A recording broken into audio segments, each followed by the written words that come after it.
विमल, पोलो, जोबा केसरी, हर पल मनाओ केसरी त्योहार। दरअसल ज्यादा बड़ी जिम्मेदारी आप पर है। 5.5 लाख, 6.25 लाख नौकरियां हैं बिहार में। तेजस्वी यादव कह रहे हैं हम 3.25 करोड़ को देंगे, तो कहां तो 6.25 लाख और कहां 3.25 करोड़। ये दरअसल मिसकैलकुलेट हो गया क्या तेजस्वी यादव से?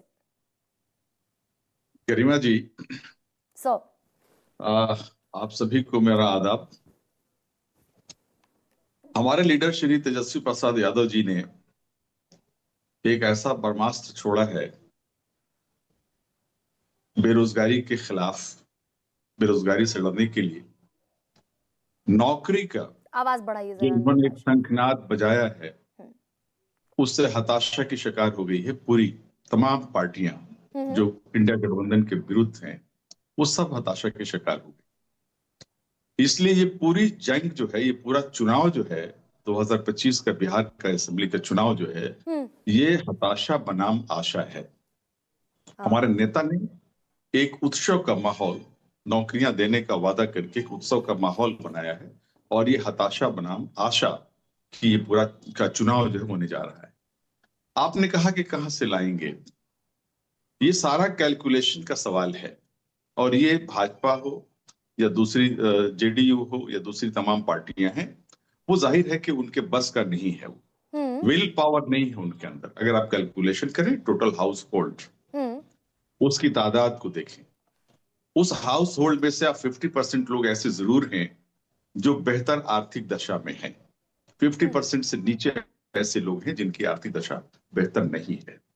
उसके बाद उस आधे को आप देख लीजिए कि उस आधे में से एक ऐसी संख्या आपको मिलेगी जिसमें से जिनके घरों में नौकरी है, परिवार में नौकरी कोई ना कोई व्यक्ति करता है। हमारे नेता ने एक सेकेंड, जाति सर्वेक्षण ये कहता है कि 1.57% लोगों के पास सरकारी नौकरी है। अगर इस परसेंटेज को आप संख्या में कन्वर्ट कर दें तो ये बैठता है तकरीबन 20.5 लाख लोग। 20.5 लाख लोगों के पास सरकारी नौकरी है बिहार में। हाउस होल्ड है 2.57 करोड़। तो नौकरियां देनी है आपको 2.76 करोड़ लोगों को। आपने सोचा ना कि ये जो नौकरियां, उसमें जो उन्होंने राइडर लगाया है, वो आप उसको इग्नोर कर रही हैं जानबूझ करके। और ये तमाम पार्टियां ये चूंकि हताशा की शिकार है। अच्छा, उन्होंने क्या कहा, जिस घर में कोई नौकरी नहीं है, जिसकी आर्थिक दशा खराब है, जहां कोई कमाने वाला नहीं है, उस घर को हम एक नौकरी देंगे, उस परिवार को एक नौकरी देंगे। नहीं, मैंने वो पूरी प्रेस कॉन्फ्रेंस अनवर पाशा, और बड़े एहतराम से बोलती हूँ आपसे, मैंने वो कॉन्फ्रेंस सुनी है तेजस्वी यादव की। वो कहते दिख रहे हैं कि 20 दिन में कानून बनाएंगे, 20 महीने में हर घर को सरकारी नौकरी देंगे। कोई घर ऐसा नहीं रहेगा जिसमें सरकारी नौकरी ना हो। बिल्कुल नहीं। ये आप जो है, आप जरा रिपीट कीजिए।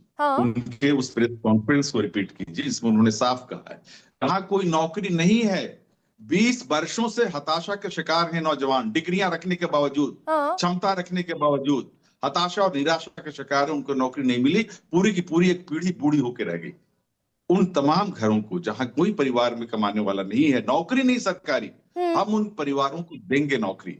अगर ये कैलकुलेशन आप करें ईमानदारी से, तो ये कैलकुलेशन वहां जाकर ठहरता है जहां बेरोजगार, जो बिना नौकरी वाले जो परिवार हैं, उनके अंदर भी आर्थिक जो दशा है उनकी, उसको भी क्राइटेरिया बनाएंगे। नहीं, आप राइडर तो आप लगा रहे हैं अनवर पाशा। नहीं, ये राइडर आप लगा रहे हैं। तेजस्वी यादव ने अपनी कॉन्फ्रेंस में ऐसा कुछ नहीं कहा। जिन परिवारों की आर्थिक दशा बेहतर नहीं है, जहां कोई नौकरी नहीं है, जो 20 वर्षों से नौकरी की आशा में बूढ़े हो गए, वो पीढ़ी बूढ़ी हो गई, उस परिवार की उस पीढ़ी को हम देंगे। जो जाहिर नौकरी जब आप देंगे तो नौकरी क्राइटेरिया होता है। आपके पास डिग्री चाहिए, आपके पास पढ़ाई लिखाई चाहिए। उस हिसाब से जो डिग्रियां हैं, डिग्री होल्डर जितने लोग हैं उस परिवार में, उन सबको सरकारी नौकरी किसको मिलती है? डिग्री के आधार पर मिलती है ना, योग्यता के आधार पर मिलती है ना। तो यहीं पर मिसकैलकुलेट कर गए क्या अनवर पाशा? आप दरअसल शब्दों को बदल रहे हैं। और अगर आप कहें, मैं आपको चुनौती देती हूँ, क्योंकि पढ़ लिख कर बैठती हूँ दरअसल, और मैंने वो कॉन्फ्रेंस, मैंने वो बयान तेजस्वी यादव का सुना। उन्होंने कहा कि एक भी घर बगैर सरकारी नौकरी के नहीं रहेगा। आप कह रहे हैं कि जिनकी आर्थिक दशा बेहतर है उनके इधर नौकरी नहीं है। जहां नौकरी नहीं है जिस परिवार में, वहां जो आर्थिक दशा उसकी ऑब्वियसली खराब होगी। उन तमाम परिवारों को नौकरी दी जाएगी। आप कैलकुलेशन, सर हमारा बताइए ये ना हवा आंकड़ा, नहीं है मेरे कि हिसाब से ये आंकड़ा बैठता है हमने 2,76,00,000। गरिमा जी हमने प्रधानमंत्री की हमें तीर छोड़ करके जनता को बेवकूफ नहीं बनाया कि हर वर्ष 2 करोड़ नौकरियां नौजवानों को, बेरोजगारों को दी जाएगी। हर खाते में, हर व्यक्ति और नागरिक के खाते में 15 से 20 लाख रुपए आएंगे, काला धन आएगा। ये सारे जो नैरेटिव तैयार किए गए थे, हम उस हवा की नैरेटिव, हवाई नैरेटिव नहीं हमारी है। हमारी नैरेटिव जो है वो बिल्कुल सत्य पर आधारित है। तो सिर्फ 5.5, तो सिर्फ एक सेकंड, अगर सत्य पर आधारित है अनवर पाशा, देखिए मैं युवाओं को एक क्लियर पिक्चर देने बैठी हूं। मैं बिल्कुल नहीं चाहती कि कोई इस देश के युवाओं के साथ दगाबाजी करे। अनवर पाशा सुनिए ना भाई, मैं इस देश के युवाओं के साथ न्याय करने बैठी हूं, मैं नहीं चाहती कोई दगाबाजी करे उनके साथ। तो अनवर पाशा मुझे बता दें कि 6.25 लाख नौकरियां तो अवेलेबल है बिहार में, खाली पड़ी हुई है। 6.25 लाख ना, सवाल है ये 6.25 लाख नौकरियां खाली क्यों पड़ी हुई हैं? इससे पता चलता है कि इस सरकार के पास इच्छा शक्ति नहीं है, खाली जगहों को भरने की इच्छा शक्ति नहीं है। नहीं, ये सरकार ने धोखा दिया है। 6 लाख है, उस पर आएंगे हम कि नीतीश कुमार क्या कर रहे हैं। नौकरियां 6.25 लाख है, 6 लाख नौकरियां, आप 3.25 करोड़ कहां से दे देंगे? हमने अपने यही सवाल, एग्जैक्टली यही लैंग्वेज, यही सवाल 2020 के इलेक्शन में, विधानसभा के इलेक्शन में, जब हमारे नेता श्री तेजस्वी प्रसाद यादव जी ने कहा था कि हम 10 लाख युवाओं को नौकरी देंगे, तो यही कहा गया था कि कहां से लाएगा तेजस्वी पैसा, बाप के घर से लाएगा, ये कहा गया था। और इच्छा शक्ति दिखाते हुए हमारे लीडर श्री तेजस्वी प्रसाद यादव जी ने नौकरी दी। 5 लाख से ज्यादा युवाओं को नौकरी 17 महीने की सरकार में। भाई 15 लाख विभाग में, एक सेकंड, जो विभाग हमारे पास थे, हमने उस अनवर विभाग में होती नौकरियां क्रिएट की और तकरीबन 3 लाख नौकरियों के लिए हमने रिकमेंडेशन दिया था। वो फाइल दबा करके बैठ गए नीतीश कुमार। अच्छा ठीक है, मैंने 8 लाख मान लिया। ये इच्छा शक्ति की बात है। ज़हीन व्यक्ति से, आरजेडी के ज़हीन प्रवक्ता से मैं ये सवाल पूछ रही हूँ कि 5 लाख में, 5 लाख में और 3.25 करोड़ में फर्क होता है ना अनवर साहब? हम वो खोखले दावे प्राइम मिनिस्टर की तरह नहीं कर रहे हैं। हमने वर्कआउट किया है, हमने तमाम उस मैथमेटिक्स पे गौर किया है और उसके हिसाब से हमने ये कैलकुलेशन दे करके ये वादा किया है कि हम 20 दिनों के अंदर जो काम 20 वर्षों तक नहीं कर पाई डबल इंजन की सरकार, ये निकम्मी सरकार, ये थकी हुई सरकार, ये बूढ़ी सरकार जो नहीं कर पाई, हम उस काम को 20 दिनों में करके दिखाएंगे। फैसला सरकार में आते ही 20 दिनों के अंदर हम फैसला करेंगे। तो और बजट 3 गुना बढ़ाना पड़ेगा अनवर पाशा, ये भी गणित लगा लिया क्या?